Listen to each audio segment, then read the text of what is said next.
Hello students, जय हिंद। इससे पहले वाले वीडियो में मैंने आपको ऑपरेशन रिसर्च की स्ट्रेटजी के बारे में बताया था कि उसका सिलेबस क्या है, किस तरीके से आपको तैयारी करना है, कौन सा टॉपिक पहले पढ़ना है, कौन सा टॉपिक बाद में पढ़ना है। अगर आपने वो वीडियो नहीं देखा है तो पहले उसे भी देख लीजिएगा।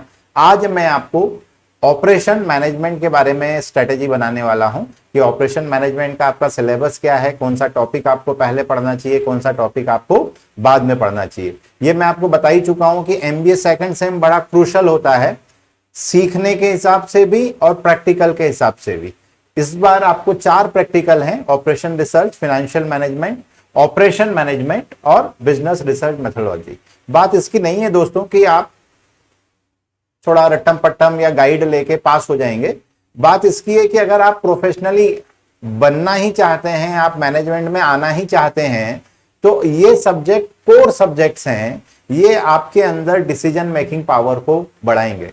और ऑपरेशन मैनेजमेंट की तो मैं आपको क्या तारीफ करूं, पूरे वर्ल्ड में एक जैसा है ना। ऑपरेशन रिसर्च भी एक जैसा है, ऑपरेशन मैनेजमेंट पूरे वर्ल्ड में एक जैसा है। ये आपको प्लांट लगाने से लेके क्वालिटी कंट्रोल तक एक एक चीज के बारे में बताता है जो बाकी कोई सब्जेक्ट नहीं बताता। तो एक बार अगर आप मुझसे कहेंगे सर मैं तो पूरा मैनेजमेंट छोड़ ही रहा हूं, तो पूरा एमबीए एक तरफ और ऑपरेशन मैनेजमेंट एक तरफ। अगर आपने कहा अरे सर अब इस बार तो एग्जाम के हिसाब से तैयारी करनी है, तो ठीक है, मैं एग्जाम के हिसाब से आपकी स्ट्रेटेजी जरूर बना देता हूं, लेकिन जरूर से एक किताब परचेस करें और इसको थॉरोली पढ़ लें। ठीक है, किताब की लिस्ट भी मैं आपको बहुत सारी बता दूंगा। तो सबसे पहले तो देखिए, ऑपरेशन मैनेजमेंट जो आपको डीएवीवी ने दिया हुआ है, इसकी खास बात यह है कि ये 2 पार्ट में आएगा, सेक्शन ए और सेक्शन बी। सेक्शन ए की अगर हम बात करें तो 4 थ्योरी क्वेश्चन आएंगे, आपको 2 अटेम्प्ट करना है, 32 नंबर। ठीक है, और उसमें भी आपको जान के आश्चर्य होगा कि जो सबसे पहला क्वेश्चन है वो तो पहली यूनिट से आना ही है। तो पहला क्वेश्चन तो आप मान के चलें कि आप पहली यूनिट अगर आप तैयार कर लेते हैं तो ये आपका काम खत्म हो गया। और 2 क्वेश्चन करना है। अब मैं तो आपको सलाह दूंगा कि डायरेक्ट 7th यूनिट पढ़ लीजिए, क्वालिटी कंट्रोल चार्ट। थोड़ी बड़ी है, लेकिन अगर आप 2 ही क्वेश्चन करना चाहते हैं तो सीधा पहला और आखिरी 100% आएगा। लेकिन थ्योरी की प्रॉब्लम अपनी है, आप थ्योरी किसी भी लेवल पे लिखें, आप उस यूनिवर्सिटी और उस प्रोफेसर की एक्सपेक्टेशंस पे खरे नहीं उतर पाते हैं। तो इसमें आप ज्यादा मार्क्स की अपेक्षा न रखें कि अरे बहुत मार्क्स आ जाएंगे। तो हम मान के चलते हैं कि यहां से आपको कोई बहुत बेनिफिट नहीं मिलना है। 32 नंबर की थ्योरी है, 12-15 नंबर आपको मिल सकते हैं, है ना। 50% तक आप चले जाएं अगर बहुत अच्छी लिखते हैं तो। देखें, अगर लपेटते हैं तो फिर इससे कोई हमारी बहुत आशाएं नहीं है। फिर भी क्या थ्योरीज बनती है वो आगे मैं 1 बाय 1 यूनिट डिस्कस करता हूं, वहां मैं आपको समझाता हूं कि ये यूनिट पूरी प्रैक्टिकल है, इसमें कौन सी थ्योरी बनती है वो 1 बाय 1 हम डिस्कस करते हैं। सेक्शन बी 5 न्यूमेरिकल क्वेश्चंस आएंगे, कोई 3 करना है। और मैं अगर आपने केवल पास ही होना चाहते हैं तो मैं फिर यहां पर आपको बता दूं कि सबसे पहले आपको यूनिट 7 करना चाहिए। यूनिट 7 में क्वालिटी कंट्रोल चार्ट दिए हुए हैं। फिर आपको दूसरे नंबर पे यूनिट 6 करना चाहिए। यूनिट 6 में सीक्वेंसिंग मॉडल है। और फिर जाके आपको यूनिट 2 करना चाहिए। उसके बाद आपको यूनिट क्या करना चाहिए, 2 करना चाहिए, जिसको ये आपके 3 क्वेश्चन आ गए। लेकिन आपने क्या हो गया सर, टेंशन ही खत्म, फिर पूरा सिलेबस छोड़ देते हैं, बस यही 3 यूनिट पढ़ लेते, लेकिन पूरी पढ़ना पड़ेगी और इससे केवल आप पास हो पाएंगे। देखें, मजा तब है जब मैंने बताया ना, ऑपरेशन मैनेजमेंट अगर आपने नहीं पढ़ा तो आपने कुछ भी नहीं पढ़ा एमबीए। ठीक है ना। इसलिए ऑपरेशन मैनेजमेंट की पहले थोड़ी सी जानकारी आप समझें। तो ऑपरेशन मैनेजमेंट बेसिकली क्या है, तो ऑपरेशन पहले के जमाने की अगर बात करें तो उसका नाम प्रोडक्शन मैनेजमेंट हुआ करता था 1980 के दशक में। और 1980 के दशक में कोई भी काम मास प्रोडक्शन में क्या होता था, इनपुट का मतलब कोई भी फैक्ट्री लगाओगे तो मैन, मशीन, मटेरियल, कैपिटल, ये सब आप इनपुट करते थे। फिर उसकी प्रोसेसिंग होती थी, ये सब प्रोसेस होता था और एक आउटपुट आता था। जो भी फैक्ट्री लगी है उससे यहां पर क्या आ जाता था, आउटपुट आ जाता था। तो ये आउटपुट को भी अपन तो प्रोडक्शन मैनेजमेंट के बाद आया सर्विस मैनेजमेंट। अभी अपने पापा से जाके पूछेगा तो वो बताएंगे कि वो जिस एसबीआई बैंक में उनका खाता था वहीं से पैसे जमा कर सकते थे, वहीं से निकाल सकते थे। लेकिन आज सर्विस की हद ये है कि आप आईसीआईसीआई बैंक के एटीएम कार्ड में एसबीआई का एटीएम कार्ड डालेंगे तो भी पैसे निकलेंगे। मतलब they all are interconnected to give you service. अब सर्विस में भी फिर वही हो गया, इनपुट, प्रोसेसिंग एंड आउटपुट। बड़ी बड़ी होटलों की चेन बनने लगी है, हॉस्पिटल्स की चेन बनने लगी है, मैकडोनल्ड्स, पिज्जा हट, आप देख रहे हैं इन सब की अब चेन होती। और ये जो चेन होती है ये कैसे स्टेबल होती है, ये सब कहाँ सिखाया जाता है? ऑपरेशन में। और पूरा इंटरनेशनल लेवल का है दोस्तों। इसीलिए लोकल गाइड से पढ़ के आप अपना समय, पैसा सब कुछ बर्बाद कर रहे हैं। आप आईआईएम के स्टूडेंट से जाके पूछिए, वो बोलेगा मैं भी इन्हीं किताबों से पढ़ रहा हूं जिससे आप पढ़ रहे हैं। एसेंचुरी, जोसेफ मॉन्ग, महादेवन, कनिष्का बेदी, अश्वत्थ थापा, ये बेहतरीन किताबें हैं। पनीर सेल्वम, बेहतरीन बुक्स हैं। और ये आपको क्या बताती है? प्लांट कहां लगाना चाहिए। अब सोचो कोई फैक्ट्री कहां लगानी है, उसके बारे में आपके पास क्या, एज ए मैनेजर आपने किसी ने बोला कि यार मुझे सीमेंट फैक्ट्री खोलनी है, तो आपके अपने व्यूज होना चाहिए। गाइड पढ़ेंगे तो गाइड में आप सीमेंट फैक्ट्री खोलो तो भी वो बोलेगा सड़क होनी चाहिए, रॉ मटेरियल होना चाहिए, बिजली होना चाहिए। उससे बोला होटल खोलनी है तो बोलेगा सड़क होनी चाहिए, बिजली होना चाहिए और रॉ मटेरियल होना चाहिए। अरे क्या यार, अब होटल में रॉ मटेरियल क्या करेगा? पर गाइड की अपनी प्रॉब्लम है। गाइड होती है, देखे ना, उन्हें उन लोगों के लिए होती है जिन लोगों को एमबीए केवल नाम के लिए करना है, ताकि मम्मी पापा बोल सकें हमारी बच्ची ने एमबीए किया है, या पापा बोल सकें कि मेरे बेटे ने एमबीए किया है, बैठता तो मेरे साथ दुकान पे ही है। तो जब आपको एमबीए केवल नाम के लिए करना है तो कहानी बदल जाती। लेकिन आप अपने आप को अपग्रेड करना चाहते हैं तो विश्वास मानिए, सब एक तरफ, ऑपरेशन मैनेजमेंट एक तरफ। आपने बोला सर ऑपरेशन रिसर्च में ज्यादा न्यूमेरिकल है। अरे वो न्यूमेरिकल है, वो उसका एक पार्ट है। ऑपरेशन मैनेजमेंट एक बड़ा हिस्सा है। आप खुद सोचिए, अगर आपके अंदर प्लांट लेआउट, प्लांट लगाने की क्षमता, कैसे फैक्टर्स और कैसे पैरामीटर्स अरेंज होना चाहिए। फिर जब वो प्लांट की आपने जगह डिसाइड कर ली तो दूसरा टॉपिक है फैसिलिटी लेआउट। उसके अंदर जो डिपार्टमेंट है उनको कैसे अरेंज किया जाता है। अब आप किसी भी मेले में जाते हो तो सबसे पहले वहां पर पार्किंग होती है, एंट्री होती है। एंट्री के बाद क्या होता है? तो वो जितने भी स्टॉल होते हैं उनकी कोशिश होती है कि आप डायरेक्ट फूड जोन में नहीं चले जाएं, आप सारे दुकानों पे विजिट करते हुए झूले और फूड जोन पे जाएं। शादियों में जाते हैं तो दो हिस्से होते हैं, एक रिसेप्शन वाला हिस्सा होता है और एक जहां पर दूल्हा दुल्हन स्टेज वाला हिस्सा होता है, और एक तरफ खाना चल रहा होता है। तो हमेशा आप देखेंगे कि अरेंजमेंट ऑफ डिपार्टमेंट वो कैसे करना। अब देखो, होटल के डिपार्टमेंट अलग होते हैं तो उसके पैमाने आप कॉलेज पे थोड़ी लगा पाओगे। कॉलेज के डिपार्टमेंट अलग होते हैं, वो बैंक पे थोड़ी लगा पाओगे। तो इसका क्या रूल है, बेसिकली ये कैसे काम करता है, कितना इन डिटेल है, अगर आप इसको सीखेंगे तो that is the facility layout. अब देखो प्लांट लगा दिया, अब उसके अंदर हमने कैपेसिटीज को, मतलब जो फैसिलिटीज थी उनको अरेंज कर दिया। अब अरेंज करने के बाद उसकी कैपेसिटी कितनी है। कोई भी काम कर रहे हैं तो भैया पहले दिन ही आपका कॉलेज बना तो उनको पहले दिन डिसाइड करना था कि क्लासरूम की कैपेसिटी क्या रखेंगे। हो सकता है उन्होंने छोटे छोटे बना दिए तो फिर 60 बच्चों को नहीं बिठा पाएंगे। तो पहले दिन आपको दिमाग में रखना पड़ेगा कि ये कैपेसिटी पे हमें काम करना है, भले ही स्टूडेंट आए या ना आए पहले शुरू के साल में। और बाद में एक्सपांशन करना होगा तो कैसे करते हैं, तो ये सब कैपेसिटी प्लानिंग के अंदर समझाया जाता है।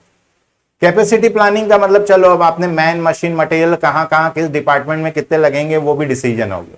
अब जब वो डिसीजन हो गया तो प्रोडक्शन शुरू करना है, तो प्रोडक्शन कैसे करें, that is the aggregate planning के अंदर आपको समझाया जाता है। फिर आता है मटेरियल रिक्वायरमेंट प्लानिंग, किया प्रोडक्शन कैसे कब कब कितना कितना करना है, ये भी डिसीजन हो गया। तो सबसे पहले क्या चाहिए, कब कब कितना कितना कौन कौन सा मटेरियल लगेगा, उसकी प्लानिंग करनी। फिर किस ऑर्डर में जॉब को कंप्लीट करना है, सीक्वेंसिंग, मॉडल, असेंबली, और फाइनली क्वालिटी कंट्रोल। और जो बाद में ऑपरेशन लेने वाले हैं, अभी थर्ड सेम में जब आप स्पेशलाइजेशन लेंगे, तो अगर आप ऑपरेशन लेने वाले हैं तब तो आपको इसे थारोली पढ़ना ही है। और विश्वास मानिए, ये अगर आपने नहीं पढ़ा तो कुछ नहीं पढ़ा। देखें, अब मैं 1 बाय 1 आपको इसका यूनिट वाइज डिस्क्रिप्शन देता हूं, किसमें कितनी थ्योरी है, किसमें कितने न्यूमेरिकल्स हैं, तो ये सारा आप देख लीजिए। तो बड़ी आसानी से ऑपरेशन मैनेजमेंट पे आप ग्रिप बना पाएंगे। ठीक है, और इसके लिए आपने ये ऐप डाउनलोड कर लिया हो, इसकी लिंक आपको नीचे दे रखी है। आप वहां से भी देख सकते हैं, वरना गूगल प्ले स्टोर पे जाइए और डायरेक्ट अभी हमने पुराना वाला ऐप शट डाउन कर दीजिएगा, अब हम नए ऐप पे शिफ्ट हो रहे हैं। नए ऐप की खास बात यह है कि एक तो इसका आइकॉन हमने बदल दिया है, दूसरा इसके अंदर जो फीचर्स हैं, वीडियो लेक्चर्स भी मिल जाएंगे, लाइव क्लासेस भी मिलेंगी, अनसॉल्व पेपर फ्री है, नोट्स भी फ्री हैं, और इसमें ये जॉब अलर्ट्स का मैंने बहुत अच्छा आपको क्या दिया है कि मेरे जितने पुराने स्टूडेंट्स हैं जो बड़ी कंपनियों में लग गए हैं, अब उनके यहाँ कहीं कोई जॉब की रिक्वायरमेंट आती है तो वो आपको यहीं दिखने लगेगी। ठीक है, ये भी फ्री ऑफ कॉस्ट है। और जो बड़ी बड़ी कंपनियां हैं, लार्सन एंड टुर्बो, फ्लिपकार्ट, अमेजॉन, महिंद्रा, टाटा, इन सब के भी लिंक मैंने इसमें दे दी। तो उससे कुछ नहीं, जब जब रिक्रूटमेंट आएगा तो आपको डायरेक्ट इधर उधर ढूंढने की जरूरत नहीं है, इसी पोर्टल से आप क्या कर पाएंगे, अपना रेज्यूमे तो एटलीस्ट पुट कर पाएंगे। ठीक है ना, पर उसके पहले आपको क्या करना है, उतनी तैयारी करना है कि रेज्यूमे सेलेक्ट हो जाए तो इंटरव्यू में फेल नहीं हो जाओ। और इंटरव्यू के लिए कोई तैयारी नहीं करनी पड़ती, हमारा नॉलेज बोलता है। तो अगर आपने ईमानदारी से पढ़ा है तो टेंशन फ्री हो जाएगी। ठीक है, इस ऐप में आप जब इंटर करेंगे, अच्छा ये भी सुन लीजिए, ऐप सबके लिए है, एंड्रॉइड के लिए भी है, एप्पल के लिए मैंने एक वीडियो और लगाया है।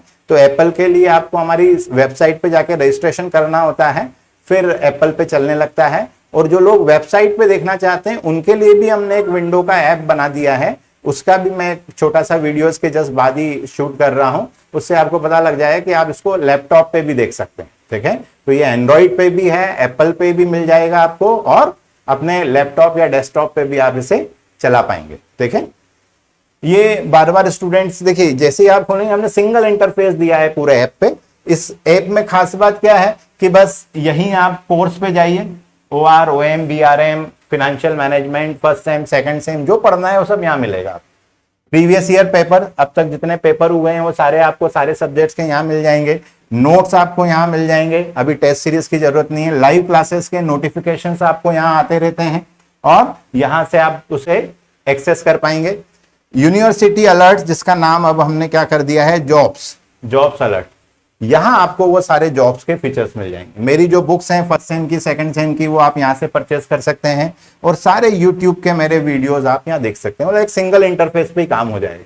अगर आपने एमबीए सेकंड सेम के बाद आपको थर्ड सेम करना है तो यहाँ पर ये ऊपर दिया हुआ है, जैसे ही आप यहाँ स्क्रॉल करेंगे फिर बाहर आ जाएंगे, फिर आप यहाँ थर्ड सेम कर दीजिए, फर्स्ट सेम कर दीजिए, फोर्थ सेम कर दीजिए, MFA कर लीजिए, MMM कर लीजिए, सबके लिए आपको क्या मिलेगा, यहाँ पर कोर्स मिलेगा। अभी ये DAVV के हिसाब से, आने वाले साल में अब हम इसको पूरे ऑल ओवर इंडिया के हिसाब से क्या कर रहे हैं, चेंज कर रहे हैं। तो sooner you will get a new course for all universities. चलिए अब मैं बात करता हूं आपके लिए पहली यूनिट की। तो पहली यूनिट की अगर हम बात करें तो ये 100% थ्योरी, मतलब एक थ्योरी जो हमें कंपलसरी आनी है वो यहां से आनी है। ऑपरेशन मैनेजमेंट, देखो, introduction to production and operation management, nature क्या होता है, मैनेजमेंट, प्रोडक्शन फंक्शंस क्या होते हैं, एनवायरनमेंट क्या है, function of production and operation manager बनके इसके क्या रोल्स हैं, सबको एक साथ पढ़िए और फिर जो भी आता है उसको आप व्यवस्थित जिस पूछा गया है उसके हिसाब से लिखिए, तब जाके आपको क्या मिलेंगे, थ्योरी के मार्क्स मिलेंगे। दूसरा इसमें क्वेश्चन बनता है प्रोडक्टिविटी। प्रोडक्टिविटी देखो नाम से ही क्लियर है कि आप दिन भर तो जग रहे थे लेकिन आपने काम कितना किया, तो कितने मटेरियल पे कितनी प्रोडक्टिविटी है, कितने कैपिटल पे कितनी प्रोडक्टिविटी है, कितने लेबर पे कितनी प्रोडक्टिविटी है, कि भाई आपने बहुत सारे लेबर तो बना लिए, आज दिन भर का काम हुआ कि नहीं हुआ। तो ये सब यहाँ पर आपको सिखाया जाता है। Standardise service strategy, assembly to order, customise service net, पूरा थ्योरी है। तो पहली यूनिट आपको ऑपरेशन मैनेजमेंट के बारे में है। 100% एक क्वेश्चन यहां से बनता ही है। तो 2 क्वेश्चन सीधे सीधे बनते हैं, ये तो शॉर्ट नोट्स हैं। तो पहला क्वेश्चन तो यहां से बनता है, दूसरा प्रोडक्टिविटी के ऊपर एक क्वेश्चन बनता है। दूसरी यूनिट की बात जो मैं कर रहा था, facility planning, product selection and design, service design किस तरीके की है, कौन सी technology, location of manufacturing and service facility.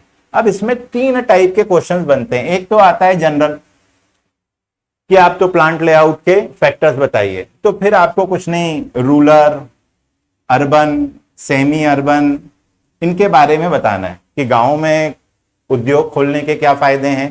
जमीन सस्ती होती है, लेबर सस्ता होता है, लेकिन प्रॉब्लम क्या है, अप्रोचिंग रोड खराब होती है, ट्रांसपोर्टेशन की प्रॉब्लम है, इंटरनेट की प्रॉब्लम है, बैंकिंग की प्रॉब्लम है, जो वहां की प्रॉब्लम है वो अर्बन के लिए क्या है, फायदा है कि अर्बन में आपको ट्रांसपोर्टेशन की प्रॉब्लम नहीं है, बैंकिंग अच्छा है, इंटरनेट अच्छा है, बिजली अच्छी है, लेकिन जमीन महंगी है, लेबर महंगा है। तो जो इसके फायदे हैं वो उसके नुकसान है, जो उसके फायदे हैं वो इसके नुकसान है। और सेमी अर्बन में शहर के जज्बात, जैसे हमारे पास इंदौर शहर के पास पीथमपुर है, मांगलिया, सुकलिया, दो छोटे छोटे टाउन हैं जो हमारे इंदौर की टेरिटरी से जुड़े हुए हैं। यहाँ पर आपको फिर गोडाउन भी मिल जाएंगे, छोटी छोटी फैक्ट्रीज भी मिल जाएंगी। तो वो वहां डेवलप क्यों हुई है, क्योंकि वो इंदौर और गांव दोनों से कनेक्टेड है।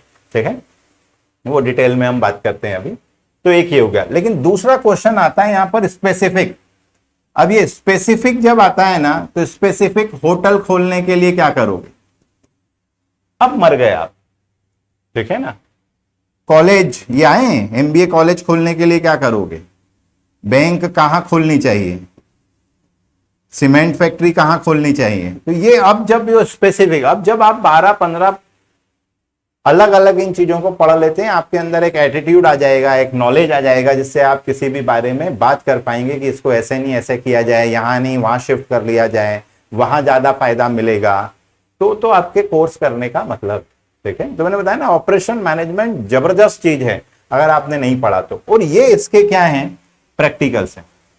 तो एक प्रैक्टिकल यहां से आता ही आता है। ठीक है ना, क्वांटिटेटिव एंड क्वालिटेटिव मॉडल, इसमें सब आ जाता है दोस्तों। कुछ के तो नाम दिए हुए हैं, जैसे सेंटर ऑफ ग्रेविटी मॉडल सबसे ज्यादा पूछा जाता है, median model, dimensional analysis, brown and Gibson बहुत बढ़िया मॉडल है। मतलब केवल एसएन चेरी जो आईआईएम अहमदाबाद के टीचर हैं उन्हीं की किताब में है ये। और अब आईआईएम अहमदाबाद, मतलब इससे ऊपर कहां जाओगे यार इंडिया में। क्या बढ़िया मॉडल दिया कि ब्राउन एंड गिब्सन। आप इसको अपनी शादी पे भी लगा सकते हो, लगाना मत एक अलग बात है, क्योंकि शादी दिलों का भी काम होता है ना, यहाँ पे केवल मैथ्स एटीट्यूड होता है। तो प्लांट लगाना और शादी लगाना, शादी करना, दोनों अलग अलग बातें हैं। पर मैं बता रहा हूं, लेकिन आपको एक बाइक खरीदनी है, आप ब्राउन एंड गिब्सन लगाओ। कार खरीदनी है, ब्राउन एंड गिब्सन लगाओ। तब आपको पता लगेगा केवल प्लांट लगाने के लिए थोड़ी है, ये सारे फैक्टर्स का एनालिसिस करके आपको एक डिसीजन देता है कि ऐसा करना हमारे हिसाब से ज्यादा सही है। फिर फैक्टर रेटिंग मेथड है, वेटेड फैक्टर रेटिंग मेथड है। आपको जान के आश्चर्य होगा कि ओआर में जो ट्रांसपोर्टेशन आपने पढ़ा था वो भी इसमें लग जाता है। ओआर एक छोटा सा मैथमेटिकल एप्टीट्यूड है, जिसको मैथमेटिक्स आएगा उसको ऑपरेशन रिसर्च आएगा। दुनिया क्यों ऑपरेशन रिसर्च की तरफ भागती है, आगे जाएंगे तो आप पता लगेगा कि ऑपरेशन रिसर्च के लिए तो सॉफ्टवेयर मौजूद है, टोरा सॉफ्टवेयर, ऑपरेशन मैनेजमेंट के लिए नहीं है। आ गई बात समझ में? क्यों नहीं है? क्योंकि कुछ चीजें कंप्यूटर की स्टैंडर्डाइजेशन से बाहर है। होटल के लिए सॉफ्टवेयर बनाया जा सकता है, लेकिन होटल वाला कॉलेज पे थोड़ी लगेगा, और कॉलेज के लिए हो ही जरूरी थोड़ी है, मतलब फिर आपकी सेवाओं की जरूरत पड़ेगी। ठीक है, तो सेकंड यूनिट से 100% थ्योरी भी आनी है और 100% प्रैक्टिकल भी आना है। इसके बाद वाली जो यूनिट है वो अरेंजमेंट ऑफ डिपार्टमेंट। तो इसमें दो तरीके के होते हैं, प्रोडक्ट लेआउट और प्रोसेस लेआउट। प्रोडक्ट लेआउट मतलब प्रोडक्ट के हिसाब से सारे मैन मशीन मटेरियल जमे हैं, और एक में काम के हिसाब से, प्रोसेस के हिसाब से कर दिया है। तो प्रोसेस के हिसाब से कर दिया है, और फिर जाके क्या होगा, प्रोडक्ट उसके अंदर जाता है। ये डिटेल में जब अपन पार्ट कर रहे होंगे तब करते हैं। तो इसके लोड डिस्टेंस एनालिसिस, इसके ऊपर क्वेश्चंस आते हैं प्रैक्टिकल और थ्योरी। 100% का मतलब समझ लो छप गई। आपने बोला सर नहीं छपी तो भाई मेरा ये यूट्यूब चैनल पे नीचे कमेंट्स लिखने के लिए आप फ्री हैं, क्योंकि मुझे क्या जा रहा है ये बोलने में कि 100% में भाई बोल दूंगा कि भैया आएगी तो आएगी, नहीं आएगी मेरा क्या जा रहा है। आई विल कॉन्फिडेंट कि इसके बिना पेपर नहीं बनेगा, थ्योरी आएगी ही आएगी। वो शॉर्ट नोट में आ जाए वो उनकी इच्छा है ना, पर इससे रिलेटेड थ्योरी जरूर पूछेगा। मटेरियल हैंडलिंग कंसेप्ट, मटेरियल को कैसे हैंडल करना है तो डिपेंड करता है कि मटेरियल कैसा है। अगर आप पेट्रोल को हैंडल कर रहे हो तो उसकी करने का तरीका अलग होगा, सीमेंट की बोरियों को हैंडल कर रहे हो तो उसको हैंडल करने का तरीका अलग होगा। और इंसान को, आपने बोला सर इंसान मटेरियल कब से हो गया, अरे भाई एयरपोर्ट पे कौन होता है, तो एयरपोर्ट पे मटेरियल क्या हुआ, लगेज को छोड़ दो, लगेज के अलावा इंसान भी तो हुआ। तो उसको हैंडलिंग करने के लिए जो एयरपोर्ट डिपार्टमेंट है उसके दिमाग में है कि जो हमारा मटेरियल है, एक तो हाई क्लास है, एलाइट क्लास है, हर कोई तो जाता नहीं है प्लेन से, अब थोड़ा सस्ता हो गया, हर कोई जाने लगा है, लेकिन फिर भी हर कोई नहीं जाता। तो उसके सेंटिमेंट्स को भी ध्यान रखना पड़ता है।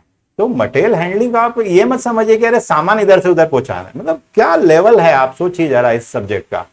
इसको पढ़ लेने के बाद आप बिल्कुल विश्वास मानिए कि IIM के नेक्स्ट टू IIM होंगे, लेकिन अगर आपने थारोली पढ़ा तो, ठीक है ना। बाकी सारे सब पीछे छोड़ दो, इसको थारोली पढ़ लो ईमानदारी से, ठीक है।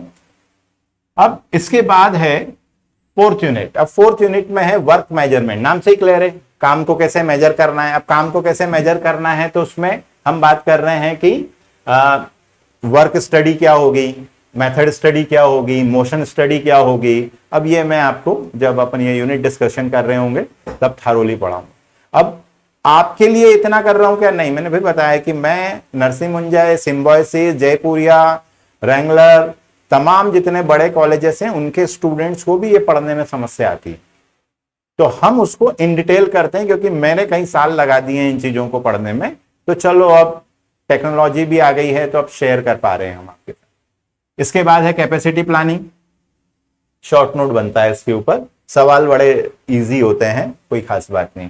P system, Q system, inventory management अपने आप में एक पूरा सब्जेक्ट है, पर यहां पे उसका थोड़ा सा इंट्रोडक्शन डाला गया है, ठीक है ना। तो वो इन्वेंट्री मैनेजमेंट तो आपको बहुत अलग से ही पढ़ना पड़ेगा, उसमें सब आता है, देखें। पर यहां पर अभी P system, Q system, EOQ, इतने इजी सवाल होते हैं कि एक सवाल एक वीडियो देखो, बाकी सारे आप सवाल कर पाओ।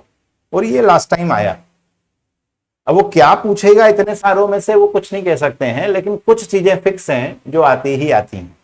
इसके बाद वाली यूनिट है फिफ्थ यूनिट। फिफ्थ यूनिट में है aggregate production planning. Aggregate production planning मतलब प्लानिंग कब कितना प्रोडक्शन करना चाहिए, तो उसके लिए 3 स्ट्रेटेजी हैं, chase strategy, level production strategy, mix strategy, stable workforce, जो मैंने यहां पर नहीं लिखी है, तो स्टेबल वर्कफोर्स। ऐसी सारी स्ट्रेटेजी से कब कैसे प्रोडक्शन किया जाता है, ठीक है ना। होटल की बात करें तो जो होटल हिल स्टेशंस पे बने हैं उनकी प्रॉब्लम क्या है कि अगर उसने किसी व्यक्ति को रख लिया है वेटर को, तो साल भर की तनख्वाह देना भारी पड़ेगा, क्योंकि हिल स्टेशंस की होटल्स कुछ टाइम के लिए ही क्या होती हैं, बहुत डिमांड में होती हैं। उसके बाद सीजन गया तो वो सबको क्या करेंगे, फायर कर देंगे। तो हायर फायर स्ट्रेटेजी पे काम करना उनके लिए बेनिफिशियल रहता है।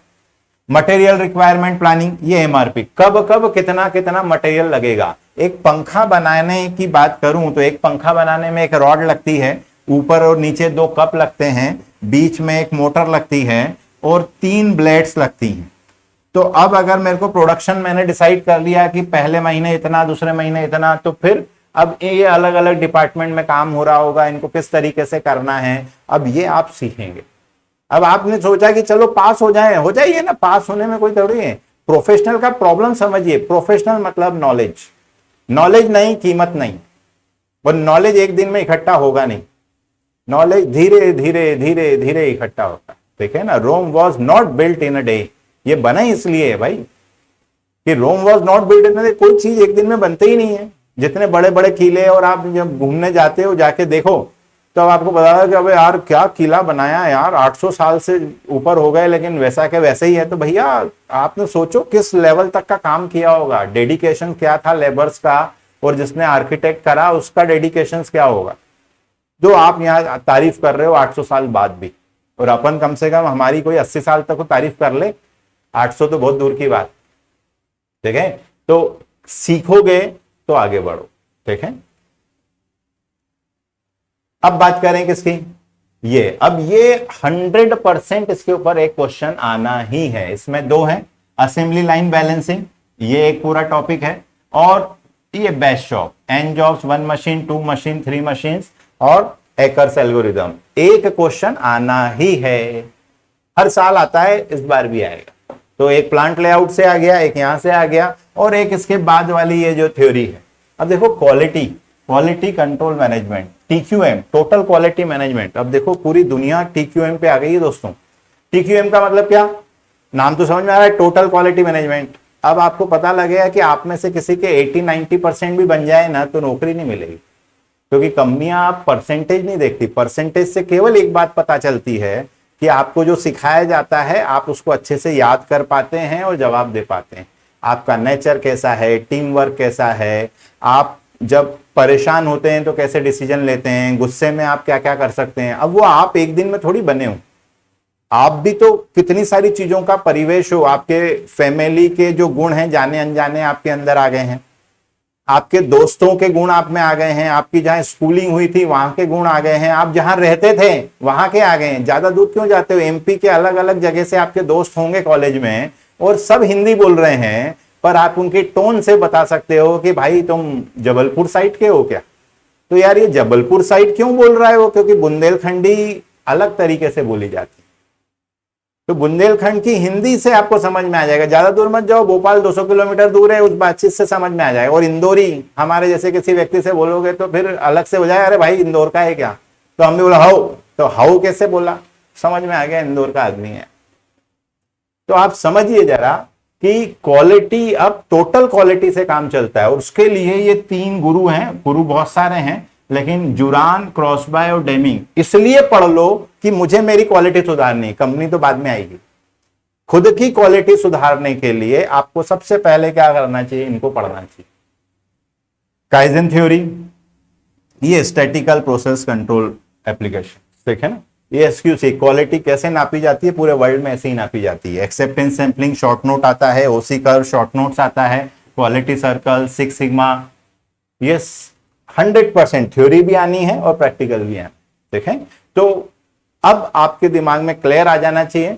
अब मैंने एक पूरे वीडियो 1 बाय 1 सारे लगा दिए हैं।